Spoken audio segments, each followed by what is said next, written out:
ዛሬ እንግዲህ ሙስሊምም ክርስቲያንም ፕሮቴስታንትም ለየትኛውም ሃይማኖት የሚሆን በህይወታችሁ እዚህ ምድር ላይ ያላችሁ በጣም ጸልያችሁ ጸሎታችሁ በብርሃን ፍጥነት በቶሎ መልስ ይዞ ወደናንተ እንዲመጣ የምትፈልጉ ከሆነ መጠቀም የሚገባችሁ የሚገራርሙ መንገዶች አሉ። ለኔም በህይወት የሰሩልኝ ከመጽሐፍ ቅዱስም ከኦሪትም እስከ ራእይ ድረስ በታነቡ ያሉ በጣም መሰረታዊ በጣም በሚገርም ሁኔታ እናንተ ካደረጋችሁ ህይወታችሁ ላይ ዛሬውኑ ለውጥ የምታዩባቸውን የሚገራርሙ ሐሳቦች እነግራችኋለሁ። እስከ መጨረሻው ድረስ ተከታተሉ። በዚህ ምድር ላይ እግዚአብሔር ከሰጠን በጣም ትልቅና ከእግዚአብሔር ጋር ከምንገናኝበት በጣም ትልቅ ነገር ጸሎት ነው። እኛ ወደዛ የምንሄድበት አንድ ድልድይ እኛ ከእግዚአብሔር ጋር የምናወራበት እኔ ለምሳሌ ከናንተ ጋር የማወራው በቋንቋ ነው። ከአፌ የሆነ ነገር ይወጣል ያን ነገር እናንተ ተሰማላችሁ በዛ ነገር እንግባባለን። ሰውና እግዚአብሔር የሚግባባበት ሰው መናገርም ባይችል ከእግዚአብሔር ጋር የሚገናኝበት የሚግባባበት ብዙ ነገር ቢኖረው በጣም ዋነኛውና መሰረታዊው ትልቁ አንድ ነገር ጸሎት ነው። ሰውም ደግሞ በህይወቱ የፈለጋቸውን ነገሮች የሚያሳካባቸው በጣም ትልቅ ፓወር ያለው ነገር አንድ ነገር ቢኖር ጸሎት ነው። አንዳንድ ሰዎች ይለምናሉ ለምነው ልመናቸው አይሰማም። አንዳንድ ሰዎች ይለምናሉ ልመናቸው ይሰማል ግን ዘግይቶ ነው የሚደርሰው። አንዳንድ ሰዎች ይለምናሉ ልመናቸው መልስ ሲያጣ በቃ እግዚአብሔር የለም እዚህ ምድር ላይ ብለው በቃ ሃይማኖታቸው ለቀቅ ያሉ ሰዎች ሆነው ይኖራሉ። አንዳንድ ሰዎች ደግሞ 50-50 በቃ ያምናሉም አያምኑም በጣም ይጸልያሉም አይጸልዩም። አንዳንዶቹ በጣም ሲሪየስ ሆኖ ይጸልያሉ መልስ ቢያገኙም ባያገኙም የየለቱ ቀናቸው የየለቱ ውሏቸው ስራቸው ሰላም ስለሆነ ቀኔን እግዚአብሔር ከባረከው በቂ ነው ብለው ይኖራሉ። በጣም በሚገርም ሁኔታ ለምንድነው አንዳንድ ሰዎች ልክ ጸልየው በብርሃን ፍጥነት ጸሎታቸው ወዲያው ይሰማል። አንዳንድ ሰዎች ደክመው እንኳን መልሳቸው አይመጣም። እንግዲህ ጸሎትን የጸሎት ሳይንስ ብዬ ልናገረው አልችልም። ነገር ግን ይሄ ዘርዘር ባለ መንገድ ግልጽ በሆነ አማርኛ ለሁላችን በሚነረዳው መንገድ ልክ ስናወራ ሰው ልጅ የመጀመሪያው የመጨረሻው በህይወት ዘመኑ ማስተካከል ይሄን ነገር ከቻለ ህይወቱን ከሆነ መንገድ ወደ ሆነ መንገድ የሚያደርስ አንድ ነገር አለ። እሱ ምንድነው? እሱ እናንተም በተለይ በህይወታችሁ አንቺም ይሁን አንተ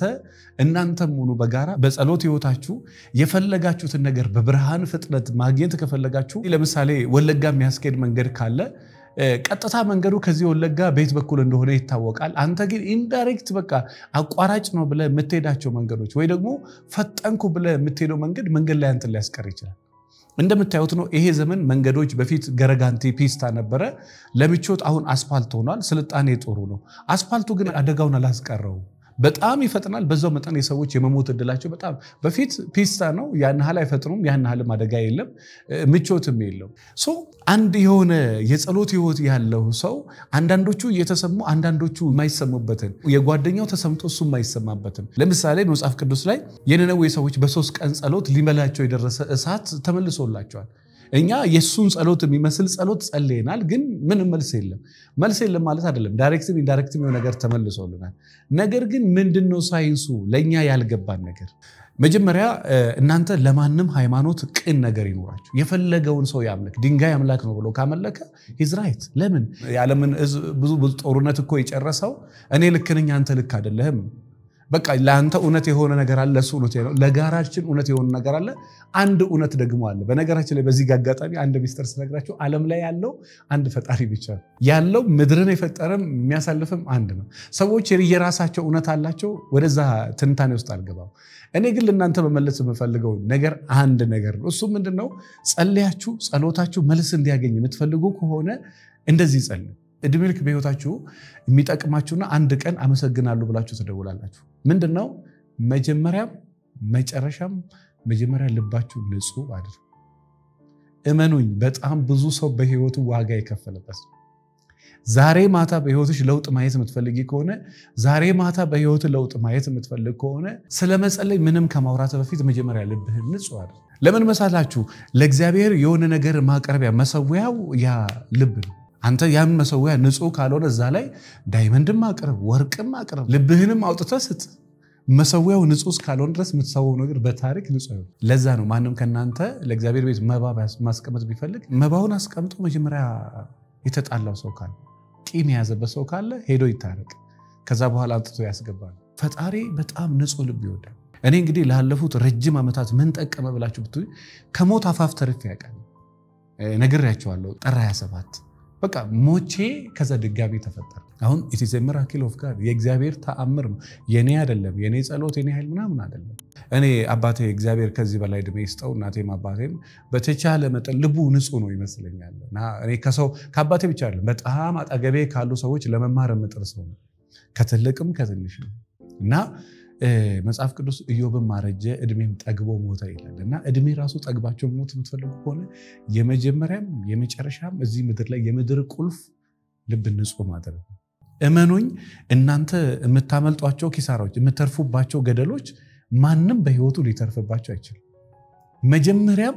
መጨረሻም ለራስ ብለ ልብህን ንጹህ አድርግ በዓለማችን ውስጥ ተጋብተው በ3 ደቂቃ ውስጥ የተፋቱ የኩዌት ጥንዶች እንዳለ ያውቃሉ ለምን እንዴት መቼ ይገርማል የብዙዎቻቸው አስተያየት ነው ጥንዶች ከመጋባታቸው በፊት መተዋወቃቸው ትልቅ ዋጋ አለው ምንለው ለዚህ ነው እኛ መልህቆች ትልቁ ተቋም ትዳርን ጤናማ ለማድረግ ደስተኛ ቤተሰብን በስነ ምግባር ታንጸው የሚያድጉ ልጆችን ለማፍራት ለባለ ትዳሮች የማማከር አገልግሎት እንሰጣለን ለበለጠ መረጃ በ09774050 ላይ ደውሉልን መልህቅ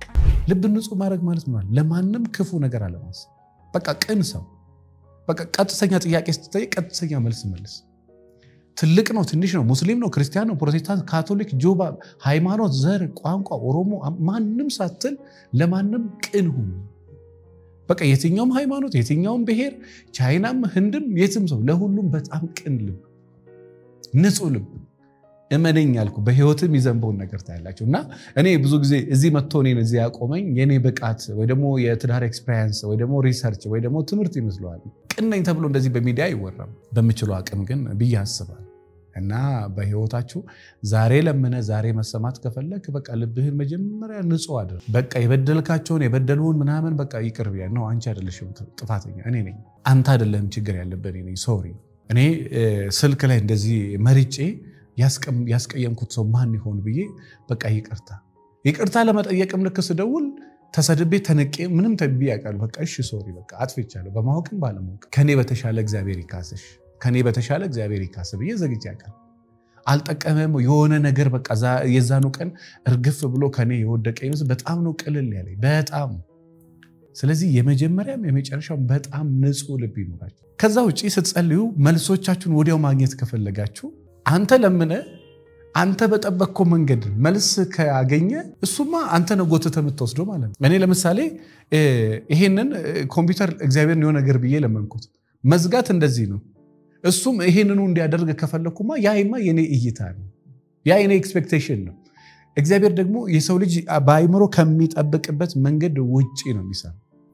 ለምሳሌ ሚስት ለምን ጌታው ይባርክህ ስራዬን ባርኮ ብለካልክ ስራህን የሚባርከው እንዴት ነው አንተ በጠበቅከው ገንዘብ እንደዚህ አዝንቦል ነው አይደለም ኢንዳይሬክት ነው በገንዘብ ባርከኝ ብለህ ስትለምነው ቤት ሊሰጥ ይችላል ውርስ ሊሰጥ ይችላል ሰው ሊሰጥ ይችላል ያም እኮ በረከት ነው በነገራችን እግዚአብሔር ከወደዳችሁ እንደው የሚሰጣችሁ ሰው እኮ ነው እናትህን ይሰጣል አባትህን ይሰጣል ወንድሞችን ይሰጣል እህት ይሰጣል በጣም ጥሩ ሰራተኞች ይሰጣል በጣም ጥሩ ጎረቤቶች ይሰጣል ስለዚህ ባርከኝ ብለህ ስትለምን አንተ በጠበቅከው ገንዘብና ዶላር እንዲፈስብህ ኤክስፔክት አታድርግ በቃ ኢንዳይሬክት ነው የሚባርክ ስለዚህ አንተ በጠበቅከው ማከሰጠ በቃ እግዚአብሔር አይደለም አንተ ባልጠበቅከው መንገድ ከሰጠ ነው እግዚአብሔር እይታህን ማስፋት በቃ ባርከኝ ብለህ ትለምናለህ ለበረከት ደግሞ እግዚአብሔር ልክ ሲሰጥ አንተ የጠበቅከው በዚህ ስለሆነ በዚህ እኮ ጤና ሰጥቷል እድሜ ሰጥቷል ምን ሰጥቶሻል ቴንክ ዩ አቲ ስለዚህ ነገም ቢሰጥሽ አታመሰግኝም ማለት ምስጋና ከዛ የተነሳ በረከትሽ ይወረደ አይምሮሽ አያድግም ሰውነትሽ አያድግም ስሜትሽ አያድግም ቤተሰቦችሽ አያድጉም ልጅሽ አያድግም ሚስት አታድግ ስለዚህ ዛሬ ለምናችሁ ዛሬ መሰማት ከፈለጋችሁ ልባችሁን ንጹህ አድርጎ የመጀመሪያ ሁለተኛ ደግሞ እናንተ ከለመናችሁት በኋላ እናንተ በጠበቃችሁት መንገድ መልሱን አትጠብቁ መልሱ ዳይሬክትም ይመጣል መልሱ ኢንዳይሬክትም ይመጣል በፊት ለፊትም ይመጣል በጀርባ ለምሳሌ ጌታዬ ሆይ በትዳር ባርከኝ ባክን ስነ ስርዓት ያላት ሴት ስጠኝ እባክን ጨዋ ወንድ ስጠኝ ብለሽ ከለመንሽ አንቺ የምትጠብቂው ምንድን ልክ ገንዘብ ስጠኝ ብለው ለምነው 4 መዳበሪያ ብር ከመሬት አግኝተው ሚሊዮነርስ የሆኑ ያለሙ የሚያድሩ ሴቶች አሉ ወንዶችም አሉ 6 ሻንጣ ብር ወይ ደግሞ አንድ መጋዘን ብር አግኝተው ያንን ገንዘብ እያወጡ በቃ ምድር ላይ ጉራቸውን ሲዘሩ ራሳቸውን እያዩ የሚያድሩ ሰዎች አሉ እንደዚህ አይነት ቅዠት እድሜ ልክ የተባረከ ደሃ ሆነ እንድትቀር ያደርጋል እንደዚህ አይነት ህልም እንዳታለ ከሰጠ ድንጋይ ፈልጠ ወርቀ ተነስተ የምታገኘው ገንዘብ እግዚአብሔር ይስጥ ፊል ታረጋዋለ ለፍተ የበላው ደክሞክ የበላው ምግብ እንደሚጣፍጠው ተጠምተ የጠጣው ውሃ እንደሚጣፍጠው ለፍተ ያገኘው ገንዘብ ደስ ይላል አንተ የምትፈልጋት ሚስት አለች እግዚአብሔር ደግሞ ትሆናለች እኔ በዚህች ነው ባረክ ብሎ ከሰጠያችን ተቀበላት እቤት ያለችዋን እኔ ነኝ የሰጠው ብሎ ካለ መጀመሪያ እሷን ተቀበላት እመነኝ እሷንም አትቀበል ከሆነ እግዚአብሔርን ነው እንቢ የምትለው እዛ ቤት ሄደ የስቃይህን እንትን መውለድ ትጀምራለህ መረጋጋት ከሰጣችሁ ስሜት ከሰጣችሁ አይምሮ ከሰጣችሁ ትምህርት ከሰጣችሁ ተወዳጅነት ከሰጣችሁ ተቀባይነት በሰው ዘንድ ማግኘት በሰው ፊት ለፊት ሞገስ ከሰጣችሁ ያ ትልቅ ስጦታ ነው ስለዚህ ባርከኝ ብለህ ለምነህ ኢንዳይሬክት ተባርከ መባረክህንም ማታቅ ከሆነ ይሄ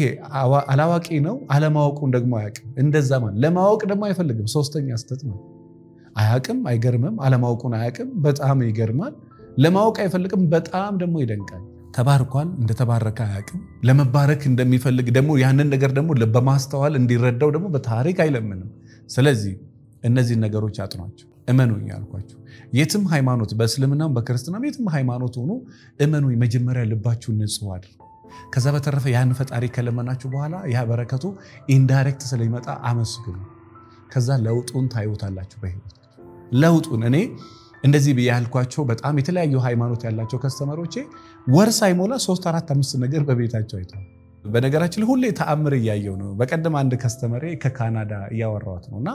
ከባለቤቷ ጋር በገንዘብ ጉዳይ ተጣልታለች እና ፕሊስ ገንዘብ ይመጣልም ይሄዳልምና እሷም የራሷን ብዙ ነገር አጣ ብዙ ሚሊዮን አጣ በጣም ተስፋ መቁረጥ ራስን ማጥፋት ላይ ያለች ሴት እኔ አሁን ቅድም 70,000 ብር አካውንቴ ላይ ነበርና 70,000 ኢንቨስት አድርጌ 96 ብር ነው አካውንቴ ላይ ቀረ እሷን ኦንላይን እያወራኋት ነው በነገራችን እና ገንዘብ ይመጣልም ይሄዳል ፕሊስ ጀስት ብቻ አንቺ ተረጋ እያወራኋት መቼም እግዚአብሔር ነው ምስክሬ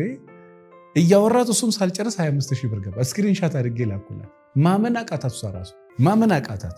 በጣም ከአቅሜ በላይ ሲሆን በቃ የመጀመሪያው መጸለይ ከዛ መፍትሄ አግኝተህ ታውቃለህ ሁሌ አልኳችሁ ተአምር እያየሁ ነውና